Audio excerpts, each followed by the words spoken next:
Welcome to ESVN, the Emma Sports Vigeland Network show. My name is Emma Vigeland. Hello, if you're listening to us on a podcast platform, rate us 5 stars, please. Leave us a kind review. That would be lovely. And if you're watching on YouTube, like this stream, comment, get that engagement up, and please, please, please subscribe. youtube.com/ESVN show. Put on some push notifications too if you want to hear us when we're live. You can write in on the Majority Report app as well, and we will be taking calls a little bit later in the program because I understand things might get a little fiery with my opinions. The number is 646-257-3920, but wait on that later. The calls will be a little bit later. Say hello, Bradley, my co-host and producer. Good afternoon, everyone. Good afternoon, Bradley. Hello. Hello. We got a lot of spice coming in today. Oh, baby. Emma decided to empty the spice rack. Oh, yeah. She made that clear on today's show. She on was the Majority Report. she's about ready to empty the chamber. Oh, yeah. I want Tuanon to call into this program. That's what I tweeted. I said, "You are libertarians now, so give us a call." Yeah. Talking to you, Gabriel. Yeah, Gabriel. Get in the phone lines today. Let's see how you can defend that performance from Tua. Because if there was ever a question about who's the better player, pretty sure last night's performance answered that question. I mean, but it's just, we'll get into it with the Tua thing, but it's just, I mean, I saw you recommended that the Athletic show, and those guys are great. And I saw they had a segment entitled "Social Media Quarterbacks" and like the rise of that. And I haven't watched or listened to their segment. I have a guess about who they're talking about. Oh, of course. This was like the Twitter Bowl. This game was like who's unreasonable stand faction will reign supreme after last night's matchup. Yeah. Whose priors will be confirmed as to who's a better quarterback. Herbert does not have an insane social media backing. I do not think so. I think that the more it's more like nerd NFL Twitter than it is yes. like a huge like stan of like fans, as in like it's not like rabid Chargers fans. It's just like NFL media being like, he's awesome. Yeah, right. Well said. So people who know what they're talking about. Anyway, so really quick before we get into this another wild weekend in the NFL, the World Cup, we have our Final Four. Crazy. Really, really exciting. And some of the best matchups and like storylines that we've seen in a while. France versus Morocco. It's going to be a colonial matchup, right? A true colonial matchup. Morocco's going to have to... The conquered versus the colonizer. Well, I know who I'm... Formerly conquered. Yeah, and now liberated and there to beat their asses in the World Cup. I will be rooting for Morocco, certainly. Also, the odds in terms of just... And Nando Vila said this on the show, I hadn't realized this, that a World Cup title... holder has not repeated basically since Brazil did in 1962. That's how hard this is to do. And France is in the Final Four, but I'm obviously rooting for Morocco, even though I like that guy Kylian Mbappe. Yeah, he's incredible. I mean, he's the best player in the world right now. France is really good. They are just like they're a nigh unstoppable team. So it'll be, but Morocco has been extremely game. I mean, they knocked out Portugal, which is absolutely wild. That was fun to see Cristiano Ronaldo crying his eyes out after he was unceremoniously benched and quite an unlikable figure. Yeah. But it's been really fun because even Morocco and Croatia were certainly, I wouldn't say on the top of anyone's guesses to make it to the semifinals, but they've played a lot of great football, and so it'll be interesting to see how the underdogs play against Argentina, which is also, besides France, another complete juggernaut with Lionel Messi and others and on the yeah. Squad. So, but Brazil, Spain, Portugal all out before the final four. Germany out before the final four. Mm-hmm. It's definitely. I mean, France knocked out England pretty easily. And England, not to say nothing of England for sure. It's just especially after the Euro last year. It'll be interesting to see whether just like it's chalk in terms of the two powerhouses make it, or if one of the underdogs does, or if both, it'll be. But it's just not. It's just fun to see that it's just not for in like a knockout tournament like this. I just love that there is like a capacity or potential for a real like wild upset. Yeah, and even if it doesn't happen, I will still be rooting. Have a rooting interest in the final too, because if it's Argentina versus France, I'm definitely rooting for Argentina. I want Messi to have that final crown or final jewel in his crown, I should say. And he would, I mean, he would deserve it. And those would probably also, I think, settle the GOAT debate, which I still think Messi is. I'm Messi over Ronaldo, and I have been. I mean, please. I thought that like we were broadening the scope of history there. Not that I know a ton about football/soccer. But it just seems quite clear that Messi has pretty much every leg up on Ronaldo, right? I think so in terms of like career success and also just he's like, I mean, Messi's a tax cheat, but he's not a sexual predator like Ronaldo is. So, it's in terms of likability, these things are a spectrum. That's right. It's that's pretty easy. And then it's Argentina versus Croatia though in the semifinals. Croatia, another great story. And then they moved on in extra time, and it'll be that's tomorrow, right? When the games begin. I think so. Yeah. Tomorrow, Argentina and Croatia, 2 p.m. God, I wish my job wasn't at such fixed times in the day and I could make my own schedule a little bit more sometimes, because I definitely front load all my work and then go to a bar to watch some of these games, but we have to be here. That one Wednesday I was sick. I was able to watch Iran and the US match, which was a nice perk of not coming into work, but it's usually rare that there's a 2 or 3 p.m. interesting sports event going on. It really is. And it's rare that it's, of course, I mean, we know why it's in the winter because of all the craziness that's been going on in the world because of the pandemic, but it also just feels off because of the time of year that it's happening in, the World Cup. Do you know what I mean? The whole Qatar element, how cloistered and ramshackle it appears,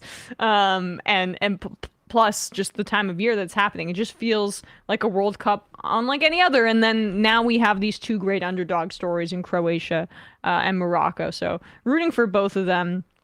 And then always rooting for the small guys and the colonized. If Argentina and France do end up facing off, I'm definitely rooting for Argentina. So now to American football. Last night, Sunday Night Football, I'm just going to get right into it here. The debate is settled, guys. The debate between, if there was one, and frankly, I think it's, I question your football knowledge if you felt it was a debate. Justin Herbert is better than Tua. Tua has been really bad the past 2 games. And honestly, I was almost defending him in the last game against the Niners because their defense is the best in football. Kyle Shanahan is the head coach, so he can give DeMeco Ryans some tips about, hey, I've worked with Mike McDaniel my entire career. These are the tendencies. These are the things that he likes to do, etc. So it just seemed like they had their number that day. And also, Tua just seemed off in that game, and his throws were not accurate. And I just felt, okay, maybe he's a little jumpy. He's a little banged up. And he has been dealing with injuries. But that's not what it felt like last night. It felt like he was just completely outclassed. And I know that the Chargers played more man-to-man than the Dolphins were probably used to. They had the personnel actually to match up with that in a way that I was surprised that they were able to do so. But at halftime, Tua had completed just 3 passes.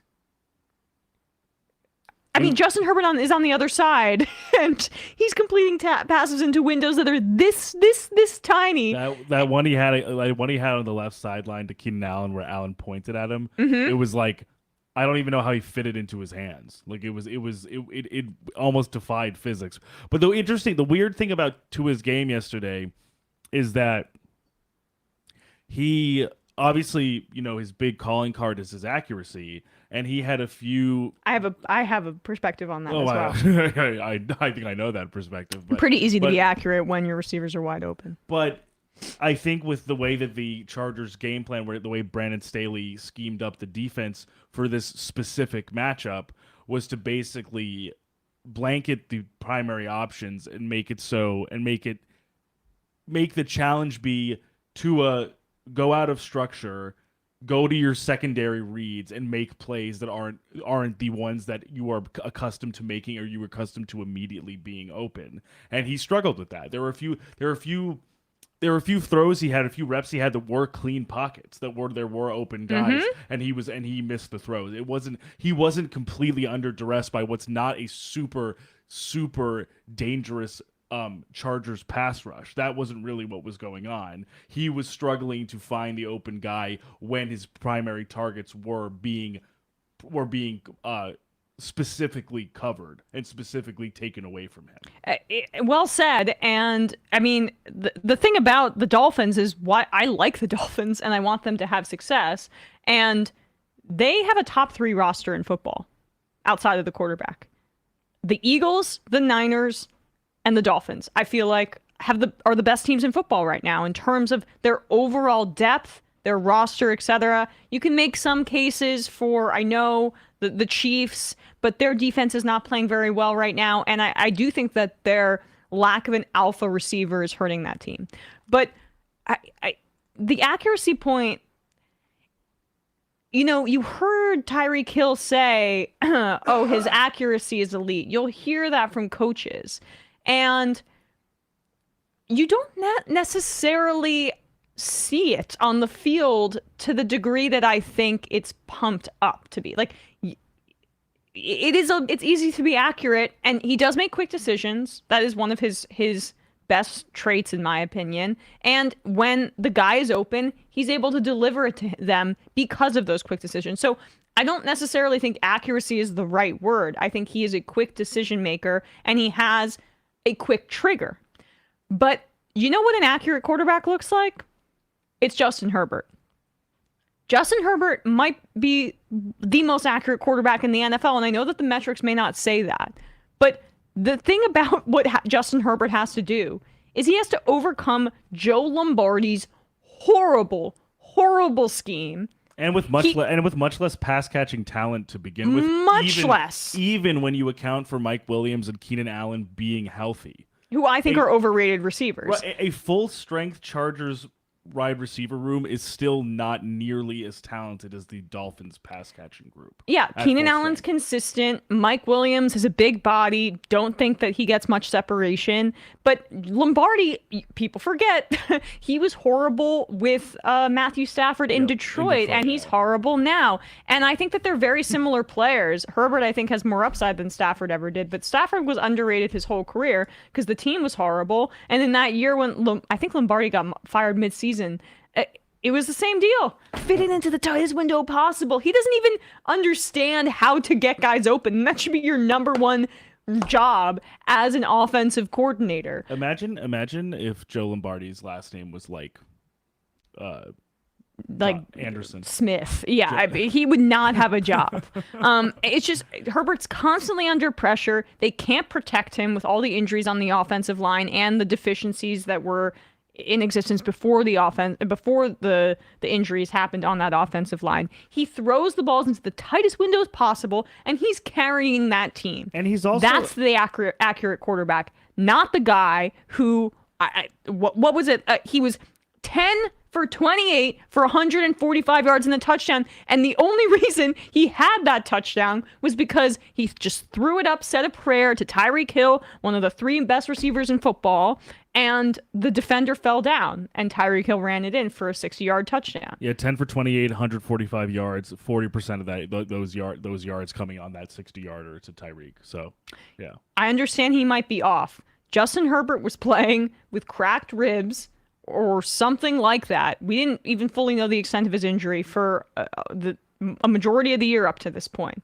Still way more accurate than that. And on the Athletic show that you were mentioning earlier on their recap, they mentioned that at the same time, like I haven't heard it yet. So there is a lot of talk about how the stats, the metrics don't comport or add up as much for Herbert, besides like the highlight throws and the ones that make you go wow and that type of stuff. But it's either this season or from 2015 to now. I just can't remember what the timetable was. It was one that he's like 11th in EPA per dropback. Like, it's not as if even with his supporting cast, whether it's healthy or whether it's just not the ideal personnel for a guy like him, he's still one of the more accurate and more efficient quarterbacks. He's only right outside the top 10 of that with the personnel that he has and with the personnel that he has had specifically this season, where guys like DeAndre Carter are taking the lion's shares of snaps in place of guys like Mike Williams and Keenan Allen, or where he's making something out of nothing with some of these, basically checking down to Austin Eckler or Gerald Everett. Like, it's with a guy who has this type of arm strength, this type of processing ability, and this type of ingenuity with how he throws, he's being severely hamstrung by what's put in front of him. The Lombardi offense, I saw some tweet. It was making me laugh. Maybe I can find it. It was, I think I can find it here. It was like it was that meme of, hold on, it's right here. This is bad broadcasting, but I was laughing about it. Hold on. It's that meme of Drake like doing that mock instruction with the Apple guy, like, yeah. And this is Joe Lombardi when I show him routes that can go forward. I mean, that's what this guy is all about. And I just think it's very fair to ask what this Dolphins team would have been like if Justin Herbert were the quarterback. I think Justin Herbert is a top 5 quarterback in the NFL, even if the results are not showing up because of the personnel issues on the Chargers, their training, their athletic conditioning and training staff that consistently is responsible, frankly, for all the injuries on this team. It's always something with them, and that has to do with their athletic conditioning and a coaching staff that seems actively determined to get the least amount possible out of him, particularly on the offensive side of the ball. But I do think that Brandon Staley bears a lot of the blame for that because he's the head coach. Herbert would have been able to stretch the field. He would have been able to make tight window throws. The pressure on Mike McDaniel's scheme would not be so immense. And this is the time of year, and this is the point in my opinion. This is the time of year when defenses have accumulated a lot of film. They've accumulated a lot of film, and the weather's getting colder. Those two things are not good news for Tua because he is very scheme dependent. Mike McDaniel has made an offense that works perfectly for him. But now people are going to get some more film on that offense, and it comes down to players and tight window throws. Mr. Accurate Tua is not capable of that in the same way that a guy like Justin Herbert is, or in the same way, in my opinion, that the top half of the league is in quarterback play. I don't think he is in the top half of the league. And so it's going to get colder. There's going to be more film on him. And this is not good news for the Dolphins, a team that I have a lot of love for. Mike McDaniel, I genuinely, my heart swells with joy when I see him. He's the greatest. He's fun, the man. Cute little nerd. I love him. He's so funny, and I want him to win a Super Bowl. I think it would be great for the game. I don't think you can with this guy. And the only other thing, anecdotally, which is I should say with Tua, which is not as important as what we're talking about in terms of quarterback play and stuff, but apparently the Dolphins had heaters on the sideline in this game at SoFi Stadium when it was 54. The indoor stadium when it was 54 degrees in Los Angeles. And the stadium is indoor in Los Angeles. So I'm just a little concerned that they are feeling the chill of a 54-day indoors in Los Angeles and might have to venture into Orchard Park, New York, and play in a game that could be 16 degrees with 3 inches of snow on the ground. So I'm just curious if that will be a factor, if that'll be something we'll actually see in the playoffs. But that remains to be seen, depending on what route they take, depending on how the seeding shakes out. But I think truly this is overall. This is like the pressure point hit the hardest for this Dolphins team, where this is one of those things where it's almost like a proof of concept of how to capably defend a team that knows really, really well how to just make guys wide open for their quarterback to kind of just like dot passes all around the field, and by just making sure he doesn't have the windows and that he has to think on his feet more than he usually does. Can you imagine how much more dominant a team like the Chargers would be if they had the philosophy that you describe and they had a mind behind the offense that would have been able to make things easier on Justin Herbert, and then he could do what he does with every play, but just where he calls his number and actually just does something that is not that per his physical attributes. Yes. And his mental attributes, he can expand and augment from like a Mike McDaniel's play calling that's exactly what you want. You want to make things as easy on your players until that's going to it will get taken away, and then you rely on their physical ability. Right now, it's the opposite. It's two opposite ends of the spectrum.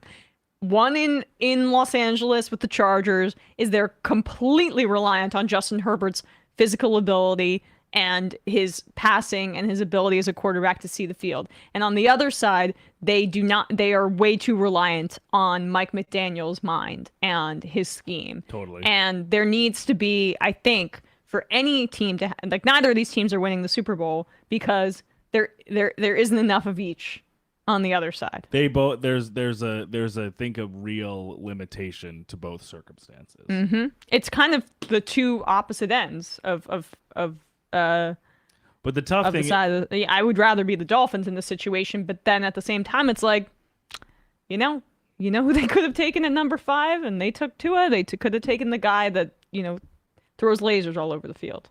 Yeah, I've hammered this point home, but I mean, I feel very strongly. Anyways, calling it later, guys. Yes, yeah, exactly. And Tua's a nice guy. Like, I hear him being interviewed, and I go, "Oh, I like you." But no, I think I like him, and honestly, given quarterback play in this league, like I genuinely think he's definitely a better than average quarterback who I think should probably be. I don't think so. I think he should probably be a starter. Yes. I meant better than of the 32 that start. I don't think he's in the top half. Oh, that's interesting. I think he's probably in the top half for me. But I think I just at the very least think that like if it's not the Dolphins, if the Dolphins potentially think at some point they have higher aspirations and he has a ceiling that won't let them get there, I definitely don't think in any way he should or will be like a backup. Yeah. Well, we'll see. But also, I guess what I'm curious about, which obviously it remains to be seen and we'll see in the offseason, is I guess I just don't know, even regardless of what happens from this week going forward, I don't really know how the Dolphins could justify not bring him back next year. Or they can't. They're stuck. The fan base would revolt, and there's no other options. That's why you have to get this right, and they didn't. Right. They didn't get it right. Anyway, so I know that like that I was drinking some haterade there. Let's move to some. Let's keep going. Fun. Well. Oh, you want to go to the Mike White thing? Let's get the hate out of the way. Should we drink some more haterade? All right, so. The Jets 6-pack are driving me insane, and I'm a Giants fan. It's really bad. You're more upset about it than I am. Because I expect this. This is like, especially when Flacco came in yesterday. Like when it became clear to me that I did not realize that Zach Wilson had not even suited up, that he was not the backup for the game, that it was Joe Flacco, even despite him being completely healthy. I was like, oh, okay, we're really making this team is really making this point to people watching, and seeing Flacco try and command an NFL offense after not having done so since like week. You mean when he lost that 5. fumble and there was a strip sack, right? Yeah. Immediately, pretty much after coming in the game. I was like, this is not particularly easy to justify, no matter how poorly Zach Wilson had played in the past. especially because he's in year 2 and he looks like he's 12 and he's had very little pro experience and he was injured his first season and he was injured to start the year. It's still like an over 500 record in terms of wins and losses, even despite not like amazing play. Missed the final weeks of training camp because he had an injury in that preseason game. So he didn't get up to speed. Might have been a little bit rusty when he came back. Yeah. They didn't even make him active. Let's hear from Robert Saleh today. Because Mike White got injured in this game. Mike White, he's playing well, but, I've been told by all these New York media personalities that they're like, Mike White's a winner, that winning's the only thing that matters. 1-2.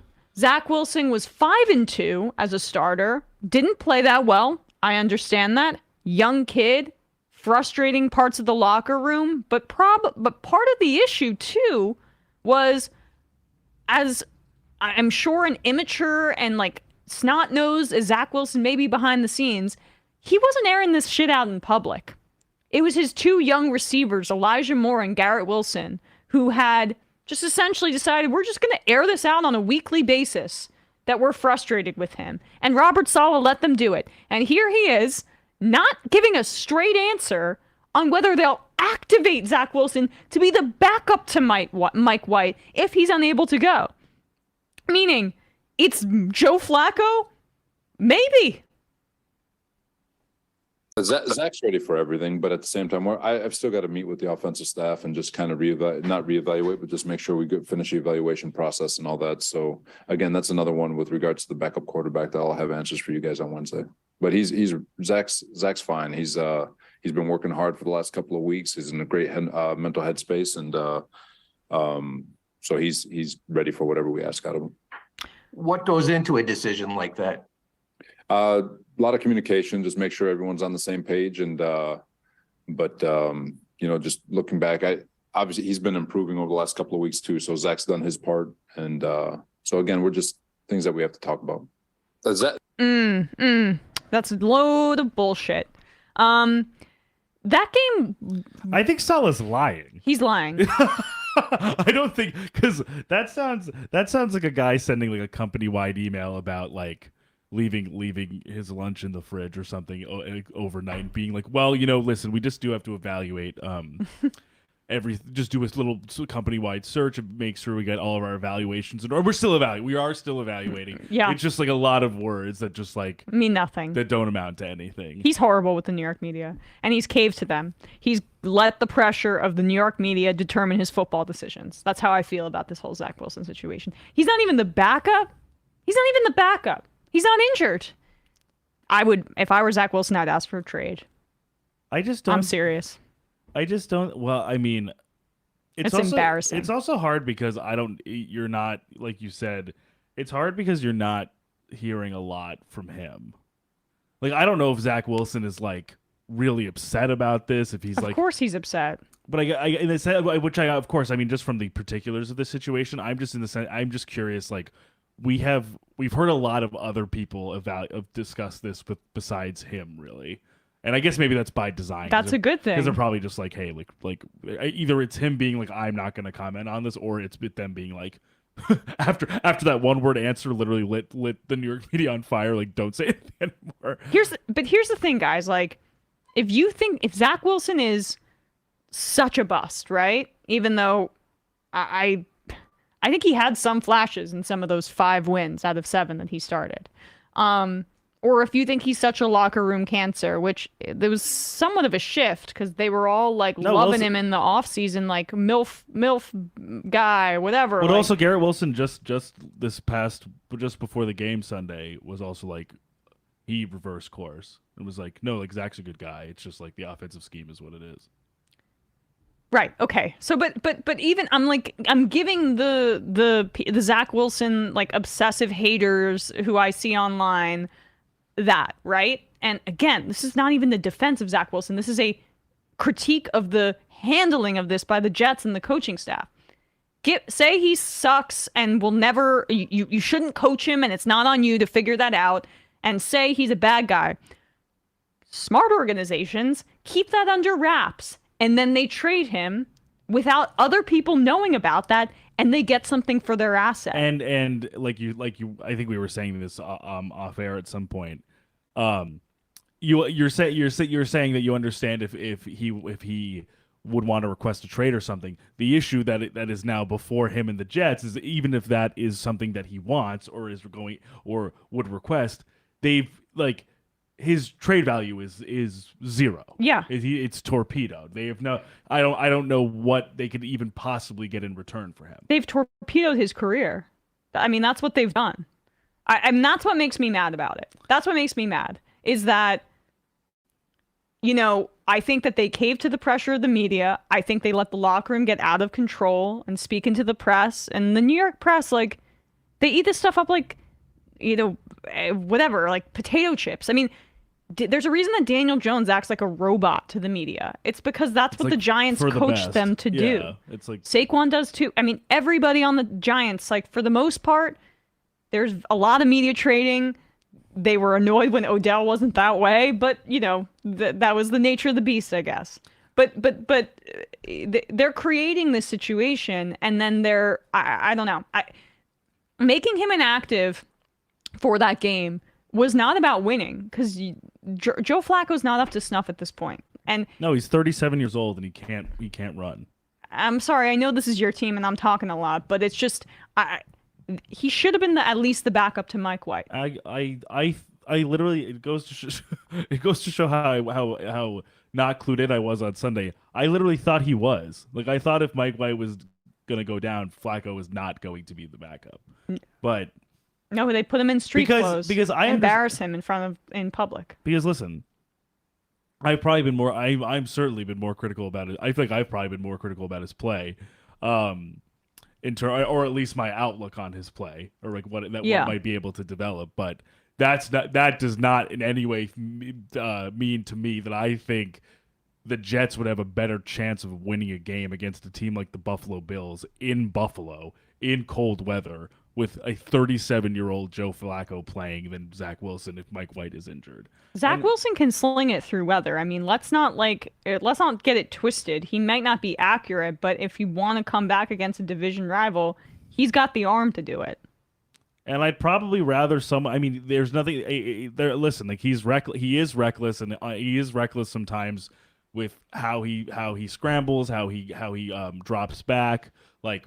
That's all there, and also the biggest problem and the reason probably why the Mike White move was even made for perspective of Saleh and Douglas is that they're more focused on a guy literally being able to hit like 7-yard checkdowns than they are about a guy being able to make kind of out of structure kind of game highlight plays that he has a potential to make, but the underlying fundamental stuff was so unsound to them that they didn't want to keep doing it. However, I would rather that as a backup situation if Mike White was injured than a guy who just like whose best years have been behind him for about 4 or 5 years now. Emma, your Zach defense is insane. He just complained about the wind in New England. Now you think he can sling it through weather? I mean, no one was hitting any passes in that New England game. I understand it. But if you're looking to come back in that game, I think that you have a better chance with Zach Wilson than you do with Joe Flacco. Yeah, I guess 1,000%. Yeah, I'm just focusing on the two options there. Yeah. Like I would just still rather, and I'm not someone, and coming from me, like I'm not someone who has been like, I don't really like any of the options that we have here because as much as I think, like I understand the deranged cult status for Mike White as a Jets fan personally because we have not had a top tier quarterback since Joe Namath, and that was when Richard Nixon was about to become president. And Mike White 1 and 2 also hasn't had a touchdown pass in 2 games. Hasn't had a touchdown pass in 2 games, but this is what happened last year too, which is that he had the amazing Bengals game where he looked like he was firing on all cylinders. Then people don't really talk about as much the game against the Bills where he threw 4 picks. Like he's inconsistent and he's not high level talent. He's just not. But that doesn't elide or erase Zach Wilson's deficiencies or shortcomings, and it also doesn't make Joe Flacco a more palatable prospect than either of them. It is a very bad situation that has only been made worse by the carousel of quarterbacking that has been exhibited since week 1 when Flacco was made the starter over White as the backup. Yeah. Like to begin with, it just has seemed very discombobulated and very disorganized and very confused. And it's wild to say this when, honestly, the pieces on offense that aren't at the quarterback position are high quality, in my opinion, especially when they're back at full strength next season when Breece Hall isn't injured. The defense, I think, is one of the best in the league. It is. But all of this shit is overshadowed by one guy on a 53-man roster. And the thing about that, too, is some of my issues with the Chargers, I feel like I can also connect with the Jets, is that 2 defensive head coaches who want their quarterbacks to play a certain way.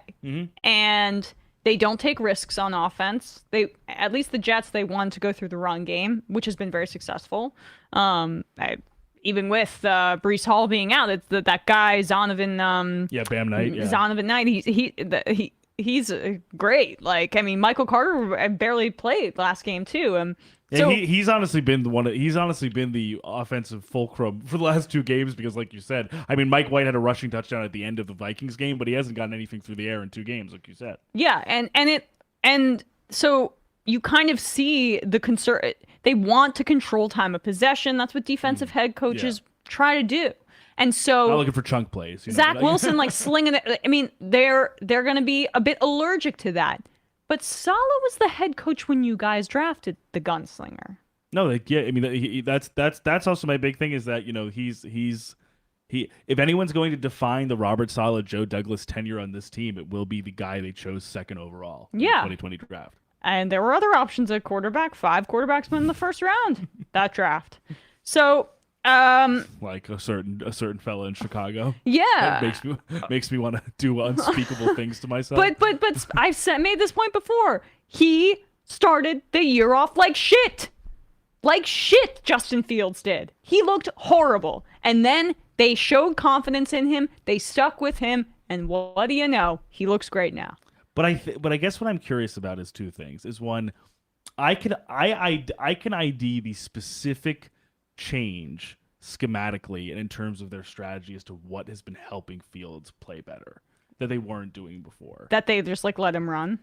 Let him run and let him run in both to give him options to scramble or design runs, and also because that would make defenses keep him honest on the run, would open up receivers as a result. Yes. My question with that in mind is, I don't know, or I can't even think necessarily of what could remedy those things for Zach Wilson when a lot of it is more fundamental than that.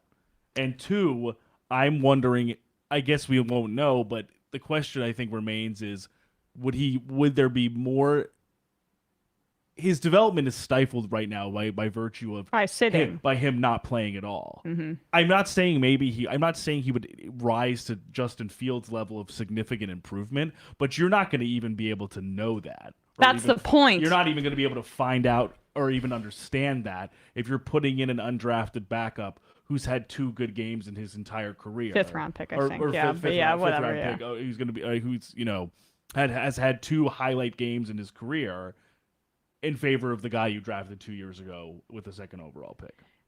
And part of it might be just like also Justin Fields gets more confident, right? Because the offense opened up for him and the offensive coordinator there was like, all right, we're going to work to your strengths. But that's essentially what the Jets needed to be doing for Zach Wilson this whole time. And so I beat this point to death, but what they should have been doing is they should have had him play against the terrible Minnesota Vikings defense. It would have been a get-right game for him. He would have played. I still think they would have. Wait, you mean the Bears game? Oh, sorry, the Bears game, and then defense? They played the Vikings after. Yes, I'm sorry. But yes, totally. But I misspoke. It was Trevor Siemian v. Mike White. Yes, with like Eddie Jackson injured, like it was like probably the most like depleted team to match up against after a bad game. Absolutely, is it amazingly like served on a platter, get right game. He would have played better. They still would have won that game. I guarantee it. And then, he goes to the Vikings and he's in the big divisional game, and you see where it goes. The Giants are doing this right. And I know they just got blown out by the Eagles, but the point is that their roster is not very good. The Jets is better, but the Giants at least are keeping the big picture in mind. They're also not making massive, stark changes as a result of these losses. The big picture in mind is to see this through to the end with Zach Wilson, and see if he can be you give him a long leash. He's the 2nd overall pick. He has elite traits. We all saw his workout coming out of BYU. That arm is pretty nuts. You try to figure out a way to make it work, and you give him a long leash. And offensive head coaches, they understand how to do that. It doesn't seem like Saleh does. I know I'm in the minority on this, but I think Saleh is doing, I think he's handled this very poorly. And for me, as I see where you're coming from, because to me, as much as I'm concerned and skeptical and slightly probably more pessimistic about the outlook on Zach Wilson, to me the problem here is not. To me, the question and answer is not, should Mike White be starting over Zach Wilson, and the answer be yes or no. In a vacuum. The question is, what are we doing here? And what is the purpose, and what is the actual outlook for this team at quarterback? Mm-hmm. What are we doing here? Yeah. What are we doing here when 37-year-old Joe Flacco is starting out the season as the backup over a guy who showed flashes last year? Then we go back to our starting quarterback for 5 weeks after he comes back from injury, which makes sense. Then he has a bad showing, bad moment at the mic. 7 weeks, I think, because he went 5-2. Yeah. Bench him for the guy who shows flashes. He shows flashes against one of the worst situations in the league, in the Chicago Bears at that moment in time, and then loses 2 games in extremely middling fashion, and Joe Flacco is suiting up instead of Zach Wilson. What's the plan? Yep. This isn't a plan. This is week by week attempting to cauterize a wound that will continue to open. Yep, exactly. So. Exactly. All right. Well, let's get away from Haterville and into fun time, because I'm deep in it. There's hate in my heart. My heart's black right now. I feel like I just walked out of a coal mine. If anything can give your heart new life and unblacken it, it is the Detroit Lions. Oh yeah, let's go. My one win on Sunday. I went 1-2 this, but that's because the Chiefs. Because Patrick Mahomes threw 3 interceptions. They were up 27-0. Chiefs are playing around. They got to stop playing around. We'll get to them in a little bit. But the Lions have just warmed my heart. I think they're making the playoffs. Here's my case, Bradley. Okay? They played the Jets. They might lose that game. That'll be an interesting game. They play the Jets next week. That'll be a fun offense-defense matchup. Yes. Even though Quinnen Williams is not potentially out. I know. Which is because we didn't have enough guys go out, so right. Gotta get our best defensive tackle out. But the Lions defense is playing a lot better. Aiden Hutchinson's really coming on. Then they get the Bears. They should win that game. Then they get the Panthers. They should win that game. And the Packers is their final game of the year. And maybe Jordan Love's starting that game. Huh? I'm thinking it. Well, you think? I think they're going to make the playoffs. They have the tiebreaker over the Giants and the Commanders. No, I'm asking. You think Love is going to play? Maybe. I mean, either way, the Packers are done. So this is a legit good offense now. They're fifth. They're fifth in offensive, I think, EPA per play now. They're top 5. They're a top 5. And also the wildest thing apart from the offense is they're now getting some decent pass rush. Aiden Hutchinson is coming on really strong. He's actually disrupting quarterback play, which was not happening in the first 5-6 weeks of the season. And also, I don't know if you know James Houston, this guy on their line. He's one of the first Jackson State players to be drafted. Oh, I didn't know that. From Deion Sanders' tenure.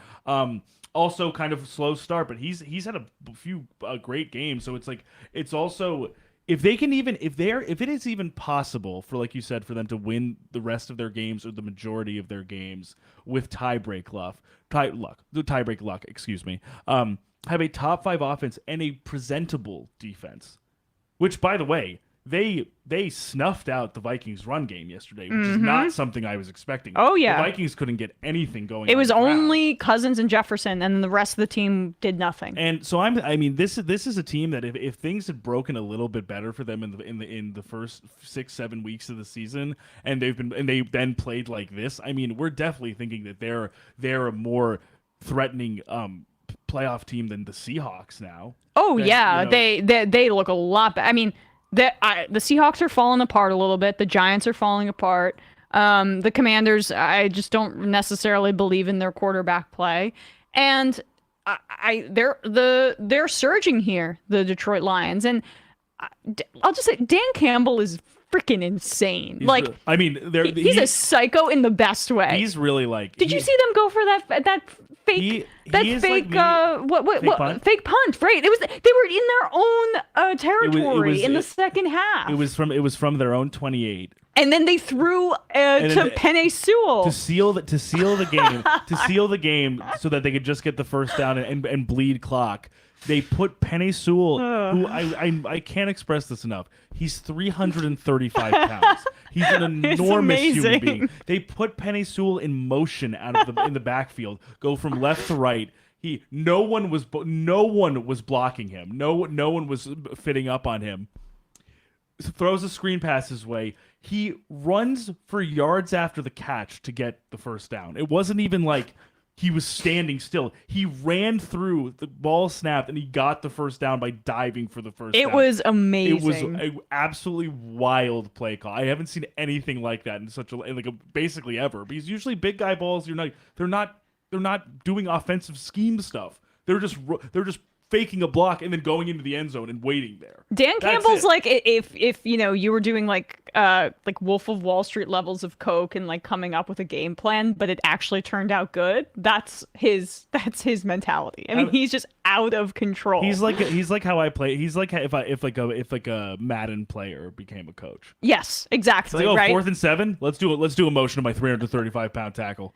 And it's working. I mean, the whole team is just playing with this great energy. And I always thought that DJ Chark was really underrated in Jacksonville. I really liked him coming out of LSU. I mean, he's not their number one receiver. Jamison Williams caught a bomb and was wide open for it. Stashed him on my bench in my fantasy team. No big deal. I'm going to be the first seed in my TYT league. It's not a big deal. But I have him on my bench, and they had these like big explosive touchdown plays and also what I think is just really amazing when you watch them is they're optimizing Goff yes, he is probably playing the best football of his career right now. Oh my God, by far, way more than the years where Sean McVay was serving him up plays on a silver platter. He's actually like stretching the field and being ballsy. And this is what happened. This is what can happen now that DJ Chark is healthy and Jamison Williams is healthy. Is he actually now has two legit deep threats who can either cut through the middle or go down the sideline and make contested catches. I mean, Chark's touchdown catch on the left sideline, he made that. I don't know something just fell. Oh, what was that? It's don't worry about it. Keep going. He made that play. Like through contact, it was a perfectly thrown ball. And it's not even just Goff making connections to receivers. I mean, even though Amon-Ra St. Brown is like literally having like a near like all pro level season, even despite his injuries. I've been so impressed by his development. They also have a really great run game. I mean, if they get into the red zone, if they get into goal line scenarios, it is far more likely than not that Jamal Williams is going to score a touchdown. Yes. He has 14 rushing touchdowns, and essentially all of them are at the goal line. Yeah. It is even though obviously it's in the sense of like, yes, he's getting 1-yard touchdowns, but there are teams that get stuffed in those plays. There are teams that get intercepted, there are teams that get that fumble. He has been the most effective red zone rushing threat in the entire league. And I mean, it's just, look, I don't think Goff is the long-term answer. He is playing the best football of his career, and he's playing with a lot of confidence. And you see, He's just doing everything that like he can do. I'm not expecting anything necessarily more, but he is playing to every one of his strengths. Yes, and Brad Holmes, the GM of the Lions, was an executive, like a part of the Rams. I forget what his actual position was, but he was not the general manager, just a little bit below. And so he was a part of the organization when they drafted Jared Goff. That's why that deal went down so smoothly. It was because it was a pre-existing relationship. But Brad Holmes believed in Jared Goff clearly, and I'm as shocked as anyone that it's paying off. Oh no, I totally. I thought especially when the Stafford trade happened initially, I was like, oh, so the Lions got fleeced and they're screwed because and they're gonna eat. Well, I didn't think they got fleeced, but I was like, okay, this is just so they eat that contract, right? I guess I just was thinking like even if Stafford was like just still playing kind of the way that he played for the Lions, which was just like he was a great. He clearly had a kind of one skill set and to. Just with a really terrible supporting cast to upgrade to the Rams. Like, even if he was 75% of himself, I would be like, damn, now the Lions are stuck with Jared Goff because even before. I mean, let's be real. Matthew Stafford's a better quarterback when healthy than Jared Goff. Oh, of course. Yeah. I'm saying in the sense that I would be thinking Detroit got screwed. Yes. Because I was thinking that Goff's ceiling was how poorly he was playing for the Rams at the end of his time with the Rams. I just didn't realize that they would actually be able to really optimize him in this way. Like maybe he could have played better, but not this good, not this well. I mean, he's really like he can't really move that well in space. Like he's not a very mobile guy, but he's really accurate. He's really just like he also just knows how to even get the most out of secondary weapons like like a guy like Khalif Raymond or guys like that. He's just like this offense is wild to me just to behold. Right. I mean, and so let's not go overboard about Jared Goff. Jared Goff is playing as well as he possibly can play right now. Yeah, I think this is his ceiling. This is his ceiling, and he's not the quarterback of the future. No. He is not very good when he gets pressure in his face. He's playing with a lot of confidence now, and that's very good for him. I'm happy for him.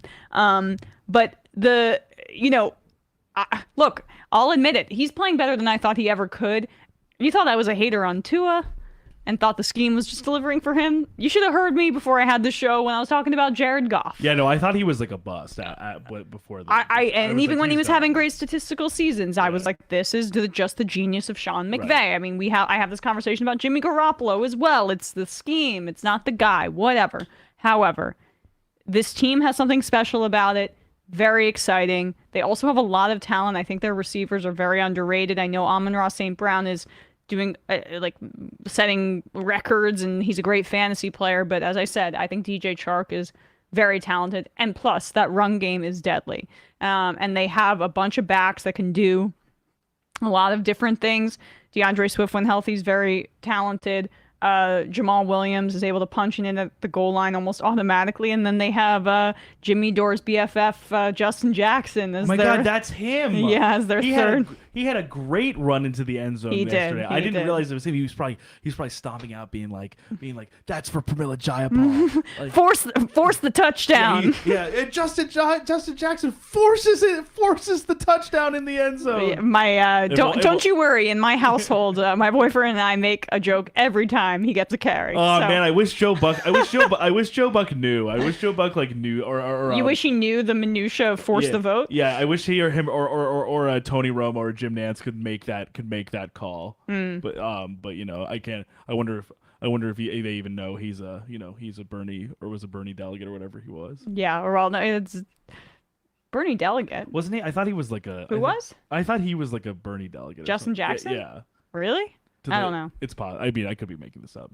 Anyway, Lions are fun.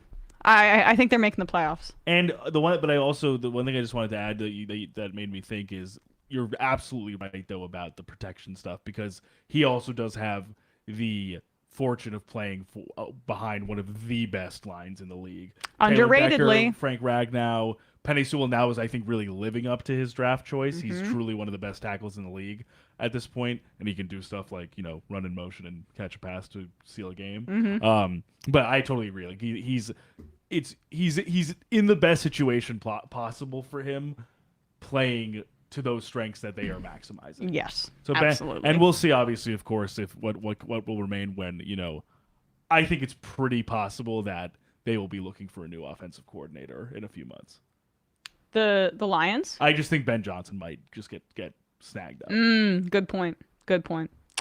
All right, let's just briefly touch on the Giants game.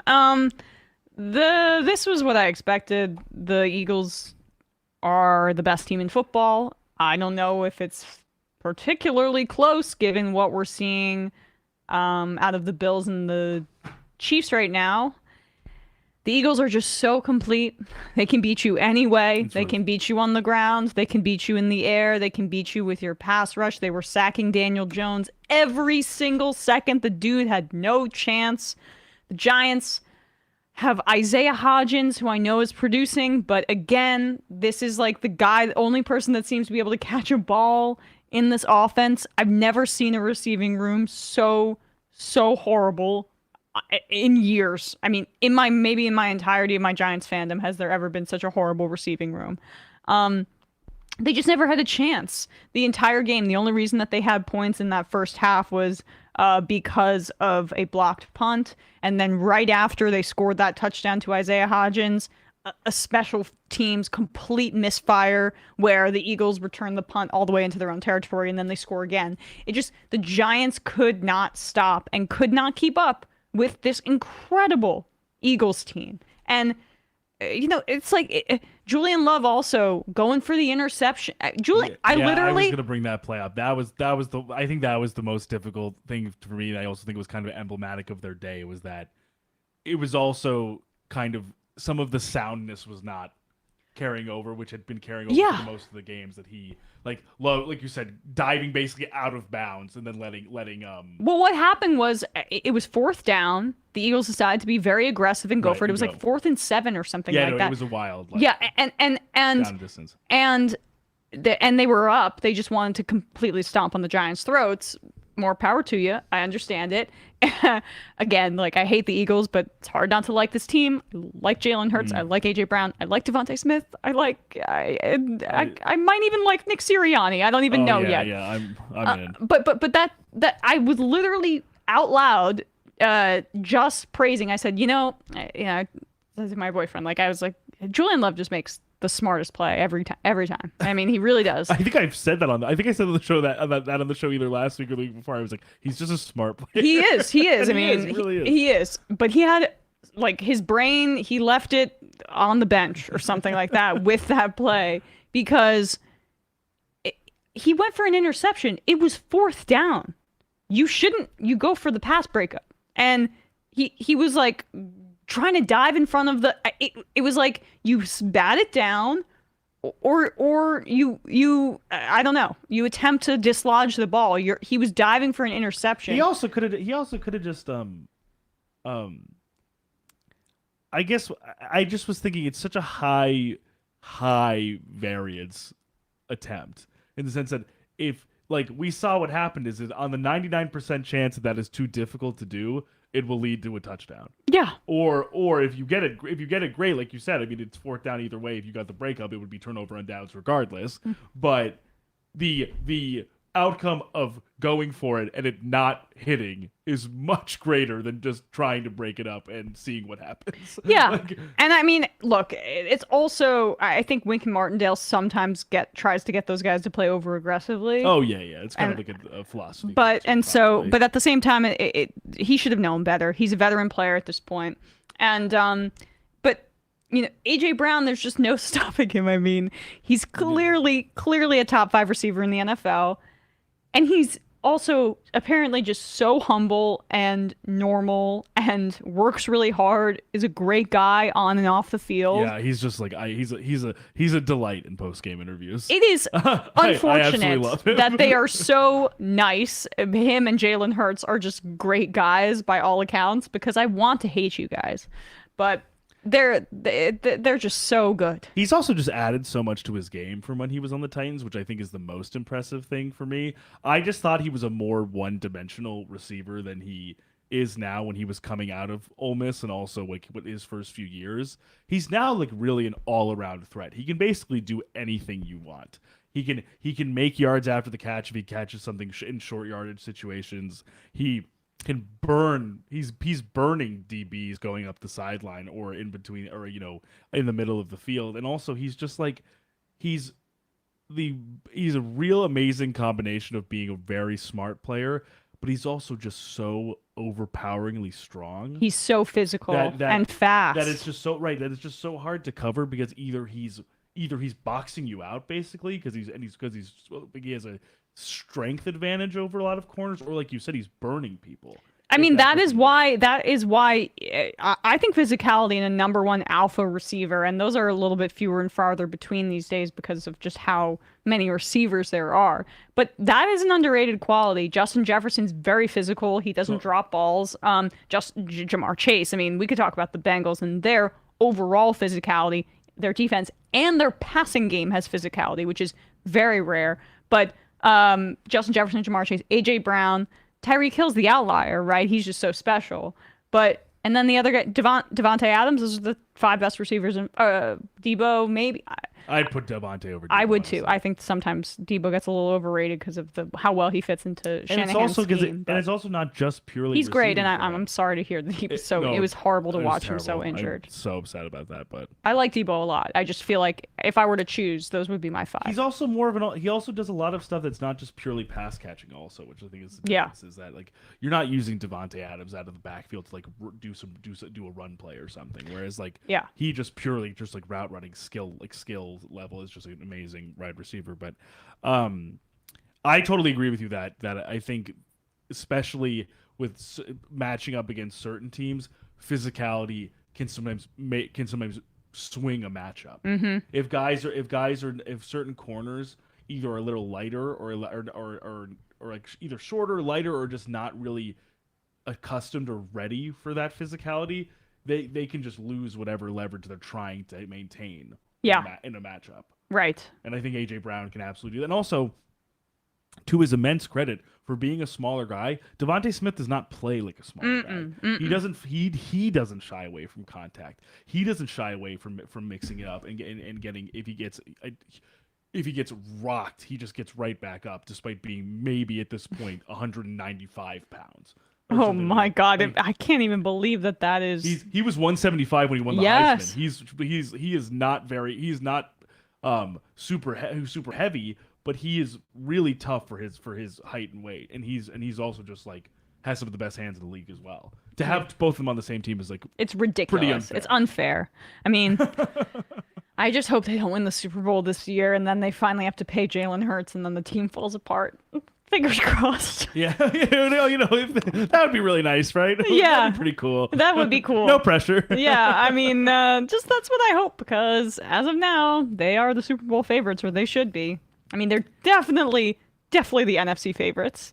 Yeah, the issue I have is that it's there. Whereas we were talking about certain matchups with, like, for example, where we were saying that there's a clear weakness to exploit with a team like the Dolphins, for example. Like, make Tua think a little bit more, make him stay in the pocket a little bit more, cover up his weapons, basically. Make him make mistakes that he wouldn't otherwise take make. Away their RPO. Yeah, take away the RPO, take away the play action, like that type of stuff. There are no clearly discernible ways to point out pressures or weaknesses for the Eagles, because when they are met with a matchup that doesn't benefit one of their play styles, they just do another. They just do the other one. Yeah. They can win close games. They can win blowouts. Ugly games. Like, it's like, like your run defense is better. Jalen Hurts will just carve you up through the air, and then if he needs to, he'll check it down to himself and run the ball on either design runs or out of structure. If the pass defense, if the secondary is way better, why don't we just get Miles Sanders and Boston Scott to have Miles Sanders to have a 1,000-yard rushing season? Miles Sanders. I know. A 1,000. I don't think is very talented, but he's good. Rusher. Yeah. And Boston Scott, another guy who I did not think was very good either. He's a giant killer though, Boston Scott. Who is now like an effective running back, and all of these guys you can just slot them in. Kenneth Gainwell, you just put these guys in and they just score. Like it is also of course a virtue of having Lane Johnson, Jordan Mailata, the best center in the league, Jason Kelsey. Like, but that's their strength, is that you want to try and beat us by run stuffing, we'll gash you other ways, or if you want to try and beat us by breaking up passes, intercepting us, we'll just let our bunch of maulers just push the pile until Miles Sanders has 1,000 rushing yards. It is an overwhelming onslaught every time they play. Yeah, and I'll just say nothing of their defense. Say nothing. It's still good. Still good. Yeah, very, very much good enough. I mean, just one thing about the Giants really quickly. Guys, they're not a 7-win roster at this point in the season. They're a bottom 10 roster in the NFL, if that. It is still an enormous testament to them, despite these past few games, to be where they are. Honestly. There's more film on them. It's easier to match up with your better athletes than the Giants. I picked the Eagles as one of my locks of the week for a reason. I know that the Giants are not a very talented team. They are at least a bottom third roster in the NFL. And there's really only more room for them to go upward, only because they haven't spent a whole lot on a lot. Well, they can't. They have Kenny Golladay, who's getting garbage time reps with Tyrod Taylor. They have an enormous contract for Leonard Williams that they had to restructure. So now next year, I think he's getting paid more than Aaron Donald. This is because of Dave Gettleman. Right. They don't even have their guys that they've taken in the draft yet. This is going to be a long process. The Giants, I think, will be very good in 2 years, but not now. And like you said, they're unfortunately literally essentially absolving debts that are not their own anymore. It is. So it's also like, it's unfortunate that there will just be simply time just has to pass in order for these contracts to just continue to be met. The stipulations of these contracts to be met, but that does not change anything about what Brian Daboll has brought to the team in terms of like resetting the tone there and finding talented players when people didn't think there were necessarily any to be found. And they were right not to give up a high valued second round pick asset for Chase Claypool, who is not doing well right now on the Bears. And if he doesn't, at the end of the day, unfortunately, it's a lot of, if he doesn't kind of become Fields is either number 1 or number 2 option, it's a lot of value. A second round pick to have given up. And then you have the guy on an expiring contract. He's been in the league for a while at this point. But anyway, the Giants made the smart play there, in my opinion. Yeah, I agree. They knew what they were, and that is key. Now, let's just talk quickly about this Niners game. Oh, yeah, for sure. It's Purdy time. Purdymania. It's Purdy time. Get it? Party time. Whatever. We've gone through really every it was like, oh, that's a Purdy ball. It was really sweet seeing his family crying in the stands. I cry at everything. So that made me cry a little bit. But what made me cry tears of joy was seeing little baby bitch Tom Brady whining and crying all over the place. Oh boy. Washed. I know. Greatest of all time. I get it. I shouldn't take so much joy in watching him fail. He's 45 years old. And yet, I take so much joy in it. You're punching down on an old man. Oh, it's not okay. The future's now, old man. Yeah. I am boomer. So happy to watch him bitch and moan and scream at everybody and throw his helmet. Oh, he was bad, baby. The vibes are really off. Really off on this team. Well, Todd Bowles is a bad coach.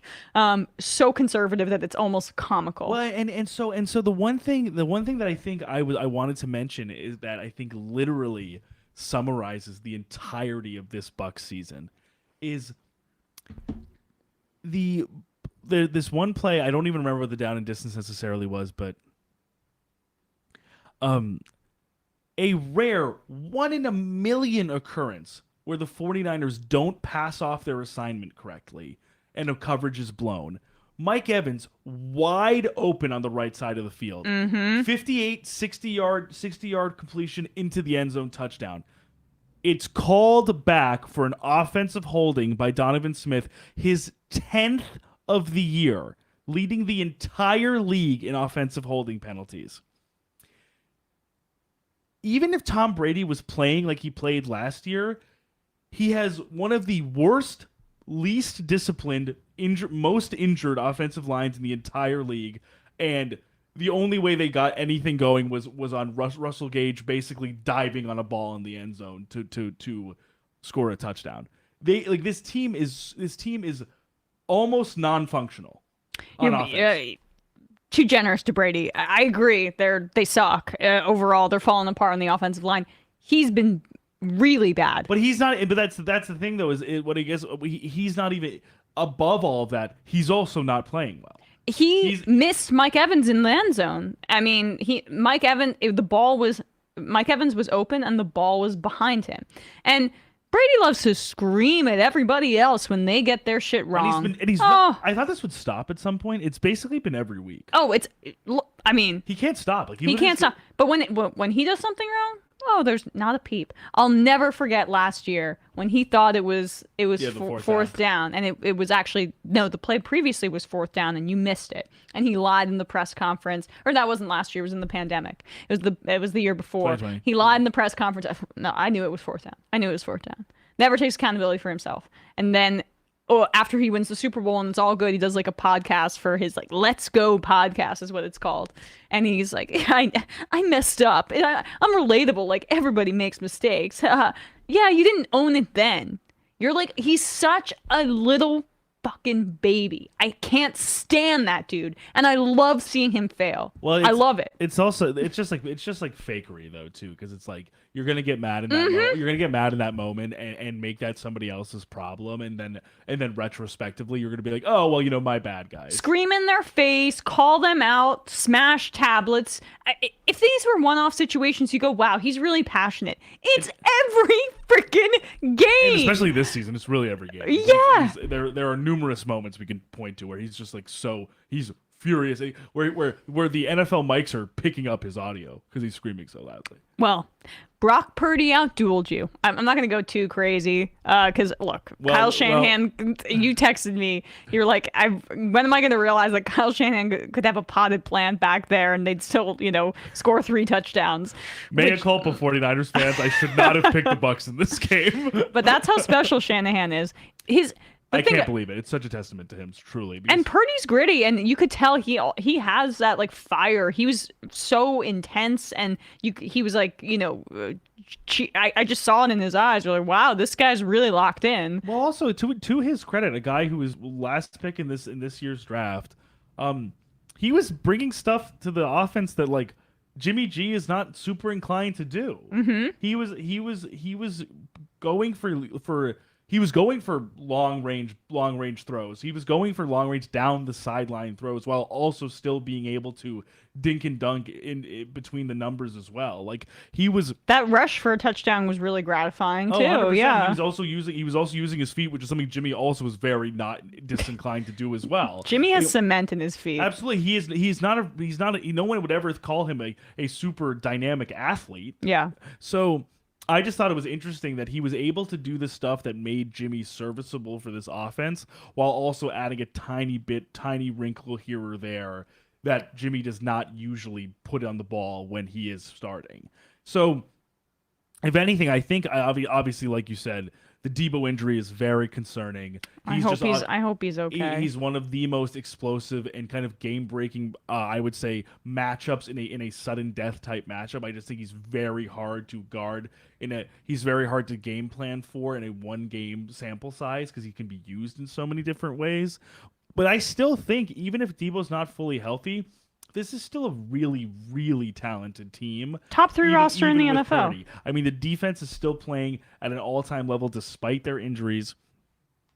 There's still McCaffrey. There's still Kittle. There's still Ayuk. Trent Williams is back playing. He's still looking like one of the best left tackles in the league. There are not many circumstances where you would ever think that your third-string quarterback here, after 2 season-ending injuries would still keep this team in contention in the playoffs. But that's just a testament to how fantastic this roster is. Yeah, they're great. And yeah, the one thing about Kyle Shanahan that is, in my opinion, his greatest weakness is that he sometimes overvalues quarterbacks that can facilitate an offense as opposed to physical traits. Which, 100%. I mean, he wanted Kirk Cousins in I was just San going to say, Francisco. he liked Kirk. Yeah, I mean, Kirk's playing really well, but they missed on Patrick Mahomes. They've missed on a lot of quarterbacks. And then they tried to overcorrect with Trey Lance. It seems like Trey Lance is healed, and he's just not playing. So another take of mine. You still on that? You still on that? The tinfoil? He was walking around without a boot a few weeks ago. We need Lance. We need the Trey Lance foot cam. What is his status right now? What is his status? Do we know? I just assumed he was on IR because they said he was out for the season. Yeah, I mean, no, That's not even true. I'm trying to figure this out, but he's it's been 3 months at this point. So this is from a fan, a 49ers fan site through Sports Illustrated. Is that it seems as if Lance's timetable to return is similar to Garoppolo's in 7 to 8 weeks, but there has really been no rumbling like there has been for Jimmy G to return even despite Kyle Shanahan says that he will not timetable. return for the season. I don't think it's tinfoil hat to say that. Like, I think you can. I think they're just Shanahan's like we need you to. Shanahan sees his offense as like a machine that needs to be fine-tuned, and he's not gonna, with them in a playoff push, put this really raw guy out there that isn't. No, I think it would be a bad idea. It would be, yeah. But the trade was a bad idea. Well, drafting him was a bad idea. Quite bad. Horrible idea, and it's only a testament to Kyle Shanahan's ability as a coach and their ability to draft other positions that they're still as good as they are, given the situation that they've set themselves up with 3 first-round picks for a guy that I don't think will ever be a long-term answer at starting quarterback for them. If this wasn't Kyle Shanahan, and if this was not this roster, like if the Trey Lance situation happened to like Matt Rule and the Carolina Panthers, we would be like, this is the dumbest motherfucker alive. Yeah. Like this is an all-time calamitous move. But because it's like what's happening with the Patriots with their offensive coordinator situation. Right, like if it wasn't Bill Belichick, we'd be like, get out of here now. If the Texans were doing this, like if the Texans were staffing Joe Judge and Matt Patricia as their OCs, like we'd be like, these guys are so stupid. Like it's the context, and also just like it's a testament to how amazing of a team builder and asset finder Shanahan is everywhere else. That this is still not a huge glaring problem yet. Exactly. Well, rooting for Brock Purdy. I'm rooting for the Niners in general. It's Purdymania over here. Oh yeah, baby. Especially after that pick. So I just want to touch on the Broncos Chiefs game. Wild. I had the Chiefs -9 for locks, and it's like offensive that they allowed that game to get to that point. Mahomes threw. Jerry Jeudy had 3 touchdowns. I know. After throwing a tantrum. Marlon Mack? I didn't even realize Marlon Mack was on a team. He had a 67-yard touchdown run. What the hell? He was one of those guys that, like, after Javonte Williams went out there, like, Latavius Murray. Sure. Marlon Mack, right. He was on the Texans before that. I had no idea. I felt bad for Marlon Mack because, remember, he had that terrible injury when he was about to get paid on the Colts. Yeah. So anyway, good for Marlon Mack in that instance, but the Broncos still lost, but the Chiefs should have covered. They were up 27-0.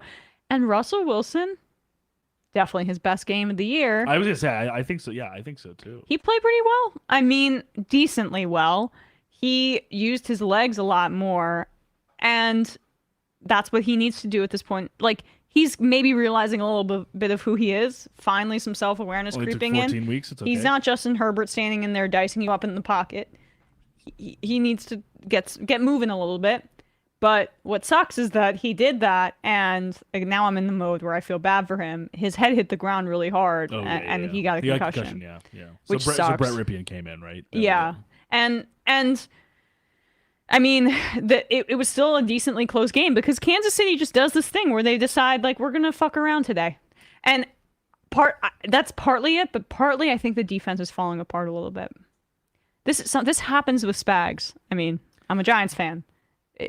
His defenses fall apart sometimes. Because he's never going to really stop. He's never going to really adapt his style to personnel. It's always going to be Spags doing Spag stuff with whoever's on the field. Even and it's not as if he's like an easy install. Like he likes to do a lot of crazy shit. Like that's his thing. That's his thing. He likes to do like a lot of simulated pressure and like and dropping into different formations and like fooling guys right at the snap about what's going to happen to that. Is it going to be quarters? Is it going to be too high? Whatever the case may be. And that's not easy if there's either A, a lot of attrition on the roster, or B, there are guys who are just not really ready to handle that yet. Yeah. The secondary is very young for the Chiefs. They have Trent McDuffie. I think he got burned a few times. He definitely got burned a few times. He was going back and forth with Judy, I believe. I was cooking dinner at this point. So. And then Nick Bolton, another rookie, who's a linebacker for the Chiefs. He's good, but inexperienced. Exactly. Yeah. It's really not their traits or the ceiling that's a problem. It's just like they need these guys to step up for a Super Bowl run. Yeah, like and their defensive line is getting older. Like it's a mix. It's a mix of their defensive line getting older, and then these other guys that they've drafted, just being a little bit inexperienced, and maybe Spags is wearing a little bit thin in his scheme. And the same thing goes for on the line next to Chris Jones is George Karlaftis, which is who I really liked coming out of Purdue, coming out of school. He is just really not been able to get a consistent pass rush going throughout the year yet. He's just not been able to really threaten the quarterback or really stop the run as much as I think they maybe wanted him to. I have faith. But it's purely inexperience. Yes, it's just that they're expecting a lot out of these guys who are really young and have not had a lot of reps going into the playoffs. And Mahomes is just he's still the best quarterback in football, but like that play that he did to McKinnon. It was the wildest thing I've ever seen. I could cry. Like it was like so beautiful. He was throwing it like it was a bowling ball. Oh my god! Like he just was like. No, he wasn't even looking either. I mean, it was his new version of the no look. He has like 400 versions of a no look pass. It's insane, and also just the fact that like he runs like. His running style is like really not very like aesthetically pleasing, like in the sense of like it's not like he's like his gait isn't that of like he doesn't have like long strides. Like it's a lot of like it almost looks like he's shuffling in place but moving like all the time. And so because he has such a strong lower half, he's impossible to bring down. Like guys twice and he didn't even size. Play well yesterday. Right. I'm just saying like. You know what's so funny too? I noticed that about him. When he walks back to the huddle, he has such heavy feet. He walks kind of funny. He's lumbering back, but he's such an amazing athlete. I mean, he's one of the best scramblers in football. And I think I usually like to make this comparison with the Chiefs because this I feel like happens like 2 to 3 times a year. We even saw this, of course, with the Colts game. Yeah, where they actually lost that game.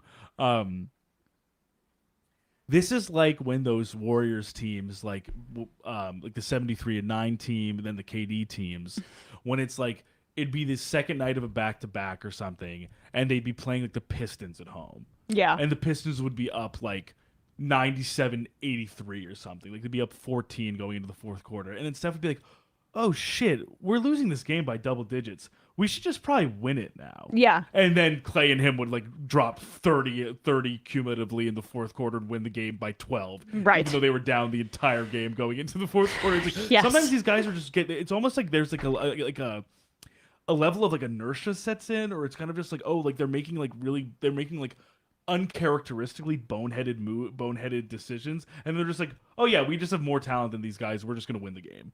Yeah, it is. They are incredible. I think they need another receiver. They need to draft another receiver, probably. Sky Moore doesn't look that good yet. And the weird thing that they keep doing with this poor guy, I don't know if they did this on Sunday, but they keep putting him out to return kicks or punts. He never did that in school. Yeah, he looks weird in 24. Is he he's number 24? I don't like it. It's like, are you a defensive back? I'm an old fogey. These numbers. I find it weird on the defensive side when like a linebacker's wearing like number. Like Kobe Bryant on the Seahawks, I was like, number 8. Yeah, number 8. That's what I'm saying. Like, You're a nickel corner. It's wild. Number 8, like that's not a. I don't like that they did that, but I'm an old loser. But I don't. It's confusing. I want to know. I want a shorthand for who's the position. I know what that's gonna be with some of the numbers. I used to. It's like it would be like if for me like if like a left tackle was wearing a number 9. Like it'd be like, what the fuck is going on here? Yeah. Like, how did that happen? Yeah. But yeah, I just think sometimes there are like a few people have said this on Twitter, like I've just been reading it, which I think has come up a bunch of times, which is sometimes the Chiefs just play with their food. Mm-hmm.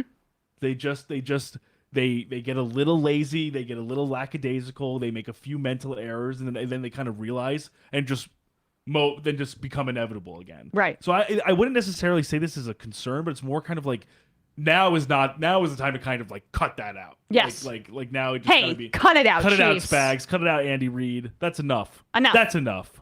Okay. All right. Well, I think that is that's kind of it for the analysis portion of the show. But we will be taking some calls in 1 second. We're going to take a quick break. I'll call into the phone lines. The number is 646-257-3920.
We are back. We are back. We have called into the phones and we'll be taking your calls. Mind Pillow Guy says, talk about how well Baker did on Thursday night, you cowards. The Thursday night game just always slips my mind. That was incredible. And oh my god, it was so wild. I also we definitely didn't think he was gonna play. Oh, I mean, I was like he joined the team on Tuesday. I should have done more research on that, but I just frankly didn't give a crap about that game because it looked so terrible on paper. But wild that get to the team on Tuesday, play Thursday, and not just play Thursday. Mount like a field-spanning game-winning drive. They didn't even have any timeouts, I think. Right, it was just completely no huddle. Yes, it was, and especially just like the fact that it's like Baker Mayfield in a Rams uniform. I know doing this against the Raiders, wearing 17, which is not his number. Normally, he's normally number 6, I believe. So right. It looked a little weird. Yeah, it was almost kind of like uncanny valley. Like, oh my god, this is like really happening. It was crazy, but honestly. Hey, good for him. Good for him. He's still not my favorite person. He's still trying to make keep his career alive and play heads up football like that, which I honestly didn't even necessarily know he still had in him after his stint with the Panthers. And everyone seemed pretty jacked up on the team and also on social media. A lot of NBA players were giving him props and stuff. So I mean, it was a nice moment for him. Yeah, I mean, look, I think he's a little bit of an entitled prick. I'll put that out there. Absolutely. But now I'm sure it seems like if Baker's the future in LA, it looks like Odell's not signing there. I would guess. I think that takes them off the list. I would guess that rules them out. But at the same time, I never like to see what happened to Baker Mayfield happen. I mean, they said they wanted to dull that quarterback, and then they got Deshaun Watson, who had dozens of pieces of litigation against him. They did him dirty. They did. There's no question about it. I think Baker made the wrong decision in forcing his way out of Cleveland. He should have been like, you're going to deal with me, and I'm going to be Mr. Mature, and I'm going to show up, and I'll know the system, and I'll play really well. I'll be a free agent next year, and then I'll get a big contract from someone else. He went to the Panthers, and it was such a bad situation that I was like, man, he's not getting a starting job next year. There's no chance. But there you go. Look at that. He's now set himself up really well to maybe get a new contract. And maybe it's in LA because I don't know what's going on with Matthew Stafford. There's a chance he retires. Yeah, I mean, I hope he does. The guy is so beat up, and he's such a soldier. He never talks about his injuries. Yeah, but he's like probably 37 now, 36. I think he's just 35. He's an old maybe 35. Maybe he's 35. But even that, you wouldn't, like you said, there are a lot of tread. There's a lot of tread on those tires. So I could totally see it as well. 34. Oh, he's 34. Yeah, I think it's so funny. I think I literally always add a few years to his age because I always think, like you said, he's played so much and also had so many like bad injuries that I always assume he's older, but he's 34 and he's really I love beat up. Matthew Stafford. I always will love him. I think he's a great gutty player, old school quarterback in many ways. I just don't want him to ruin his body. He's so young. And he's won a Super Bowl. He doesn't have much to prove. We'll see. But even if it's like one more year for Stafford, maybe Baker takes that and backs him up for a year. Right. Because they need a backup for that guy. As we say, he's injured. And I would think, especially given how this game panned out, I would probably think that Baker still gives a little more upside than a guy like John Wolford. Oh, Oh yes, yeah. We'll see. It makes the Rams not such a horrible watch for the rest of the year because now there's some intrigue about how Baker Mayfield is going to play. All right, let's take a call here. Well, Aaron is not cool. Says Knicks are on a 4-game win streak. That they are. I was just talking about that with Matt and Bradley before the show today, and we'll do more NBA talk as things get a little bit closer. Same with the NHL. I promise you guys that as the playoffs get a little bit closer and as the NFL season wraps up.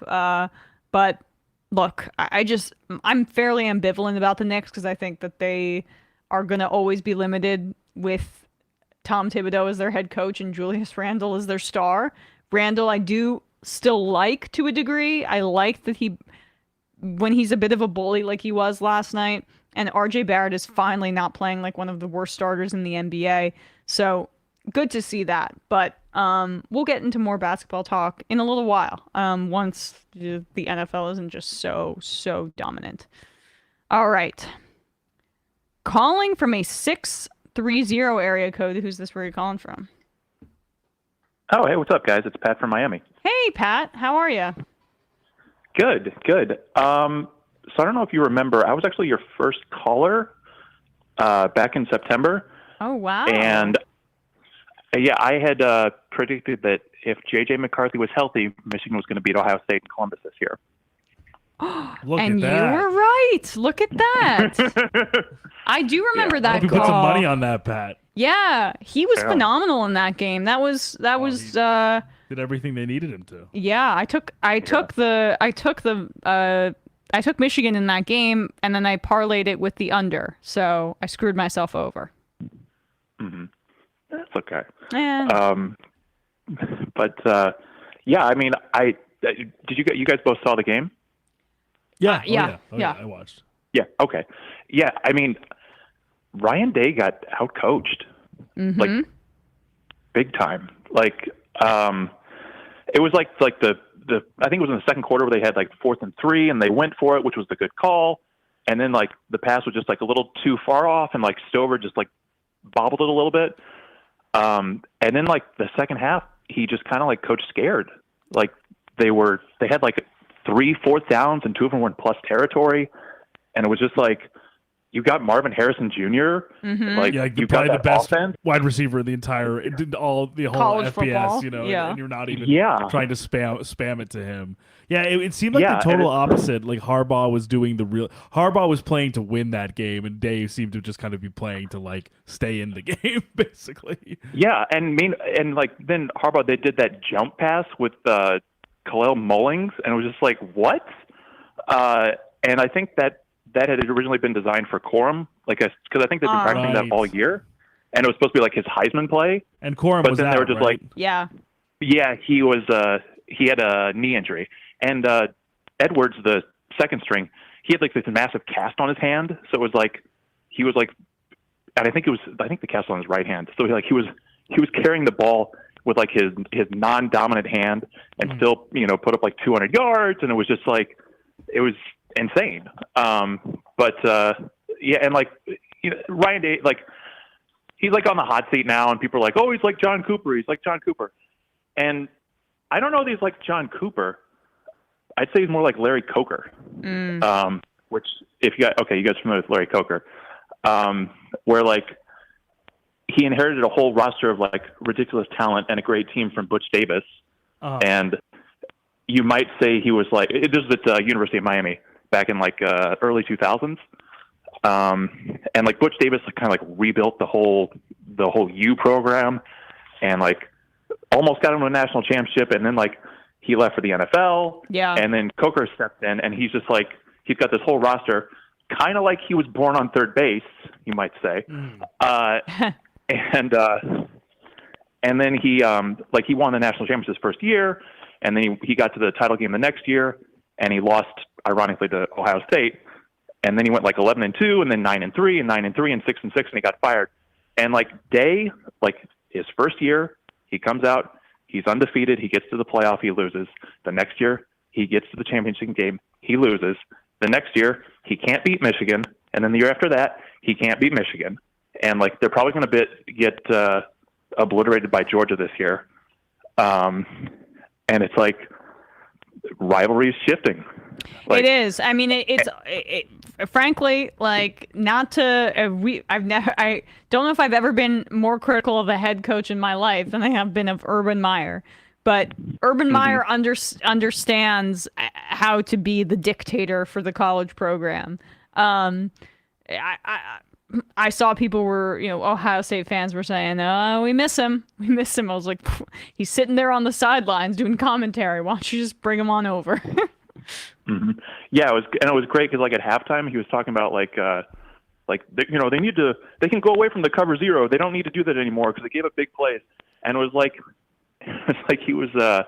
he's like Walt in the Breaking Bad meme where he's like screaming in the locked car and like they can't hear him. Yeah, and it's just like, and they're like, no, we're just gonna keep doing it. And then like we're gonna give up like 80-yard touchdown runs because we have nobody like playing center field. And I'm gonna go to a guy in the Big 12 to fix my defense. And it's just like, he doesn't know what he's doing.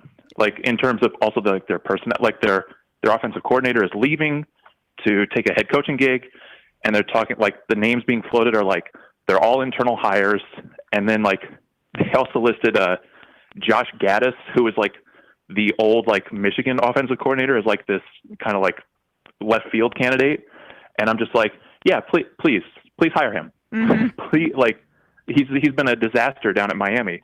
So like I think this guy might be in over his head, and like I almost want Urban to come back. Oh, it's very, very fun, very fun.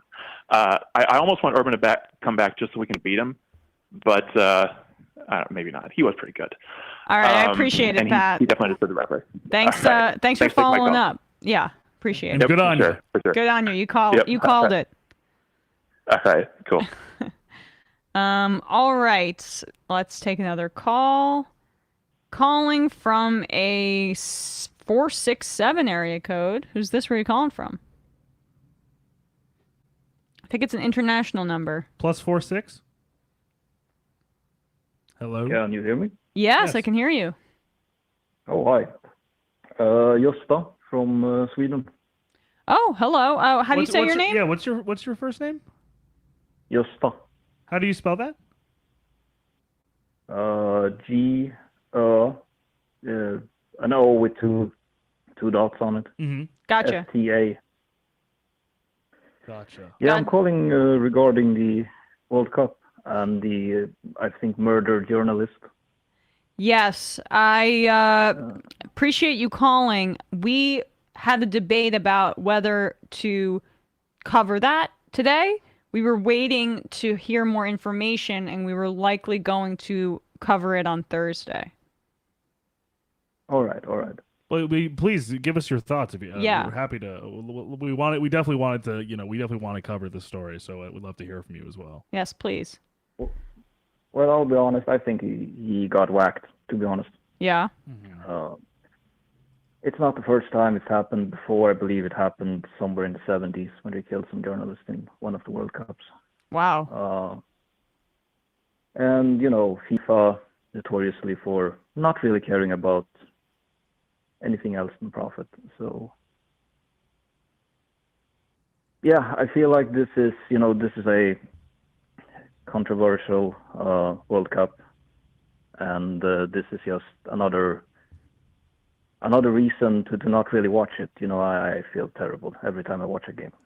I understand. I mean, it's difficult to stomach, and you kind of every time they zoom out and they look at the stadium, I'm just reminded of what that took. The lives to build that stadium. Yeah, and it's so fucking unnecessary. All these people that, slave labour and getting killed, and then pretending like we care about, these global issues like trans rights or homosexual people's rights to exist. It's really, it's like they're shitting in your face. Oh God! Telling you it's chocolate. Yeah, fuck. Yeah, I know. I couldn't agree more with the sentiments, and please tune in on Thursday if you can, because we will do more of a deep dive into it. Research and thank you so much. Thanks, Gösta. Of course, thank you for calling. Thank you. Have a good. Bye. Thanks so much for calling from Sweden. All right.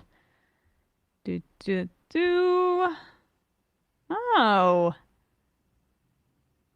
I think I see somebody on the phone. Bradley just highlighted something. Who could this be? Calling from a 201 area code. Who's this? Where you're calling from? Hey, what's up? What's up, Brendan? For people that don't realize, old Brendan. This is Brendan from the Majority Report. I saw you texted me. Or this is one way to tell me to get back to you. Oh, no. This is I was watching earlier because my semester of grad school is done, and I got off work a little early today. So I was watching, and I feel like I have three things I want to talk about because I haven't called it in yet. But first of all, and we'll just put a pin in this, but you're wrong about Zach Wilson, obviously. Two, I'm so happy with the Mets spending after DeGrom left. I think it's been wonderful. And I haven't seen, I mean, for all of Elon Musk's failures with Twitter, me not seeing like weepy Met fan Twitter has been wonderful. Because I'm sick of them. I don't need them. People are complaining about the fact that there's no like homegrown starters in the rotation. Like, I could not care less. Oh no, I just want them to be good. Why would people care about that? That's such a losing mentality. People are complaining about it. It was crazy. The whole thing, though. I mean, and Brendan, I think you'll recall, obviously, but like I literally had one of those Mount Rushmore shirts that was Harvey, DeGrom, Wheeler, Matz, and who was the last one? Who was our other guy? It might have just been those four. Was it Bartolo on there too? Yeah, there was. Bartolo, I had like a Mount Rushmore shirt of all of like the homegrown guys, like all of our, and then now none of them remain. But I think there's some nostalgia for that time period. Yeah, but these are great signings so far. Met fan nostalgia that's at play, and I have no time for that in the Steve Cohen era, in my bank robber era. No, Robert Barron era of baseball.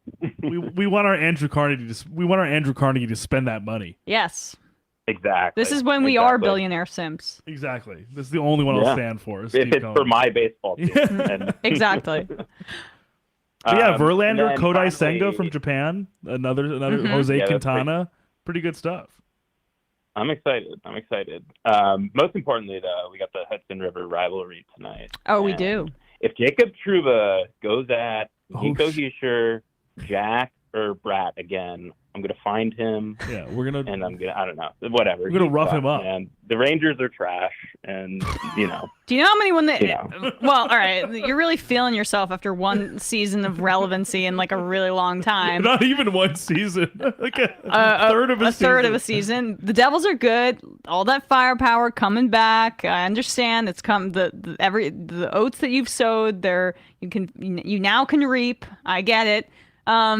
But the Rangers have won 3 in a row against on the road. They were in Golden Knights, Colorado Avalanche. They beat as well.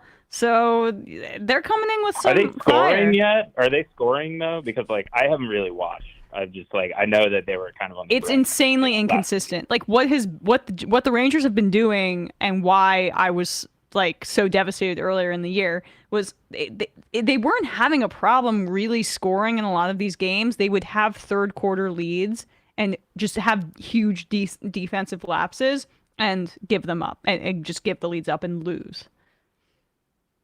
Yeah. I mean, we'll see. It'll be a good game then. I'm just like, after what Trouba did or tried to do on Nico, and then what he did against Athanasiou in Chicago, like that dude needs he's laying an egg as the captain of the team, obviously, and that's got to be painful for him. But you can't take it out on the young star on the other team. Like that's just dirty. It is. I've been a Trouba defender really up until this year. And it's coincided with him getting the captaincy, which I don't really care about. A lot of fans seem to be devastated about it, but there's a point where yes, his hits are technically clean for a lot of them. I was going to say, I thought such a mass, but this year it's been a little dirtier and he's such a massive body that you have to understand that if you're hitting Jack Hughes, who's like basically Justin Bieber on ice, you're gonna cause some damage. Make him do a front flip. I mean, he's really just a little punk, but he's good. Yeah. I mean, no, I just think the shoulder up high is not a clean hit. The Athanasiou one was not a clean hit. It wasn't. He misses the thing too. Is if he were hitting them, actually, I think this would be another conversation. But he can't hit the net, the back of the net, and he can't hit guys on the open ice. So, shit. Yeah, well. But no, I'm definitely vibing with the Devils right now because they had the third best start in 25 games in the history of the league. So.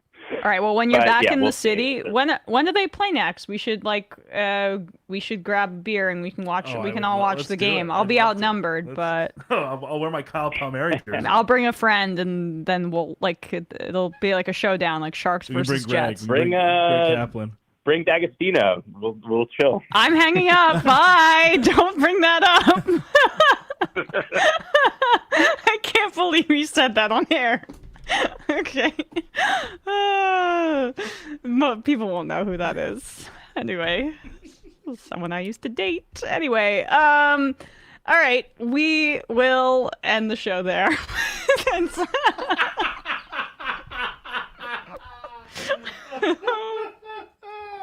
Okay, bye.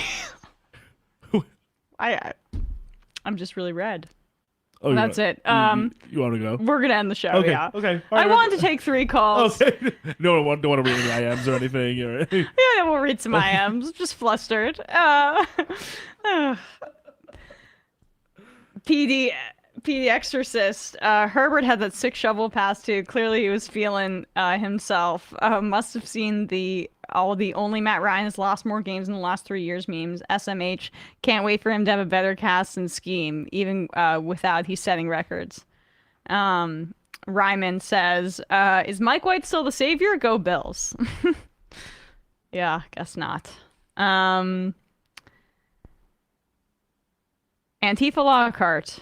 The Chicago Bears of Arlington Heights were offered this week, so let's off this week, I would say. So let's be serious for a moment. Did you catch that investigation out of Detroit that came out yesterday? They exposed massive fraud. I speak, of course, of those absolute frauds, the Minnesota Vikings. They are frauds.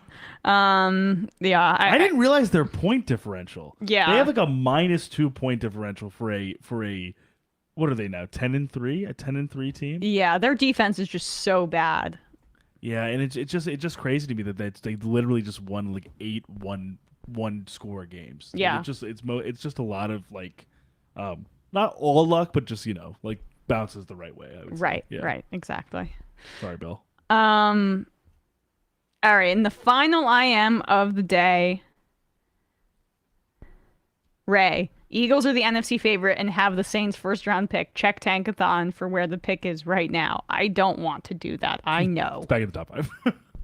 All right, guys, appreciate you all. See you on Thursday for our locks, and we will do a deep dive into that story out of the World Cup. Bye-bye. Bye.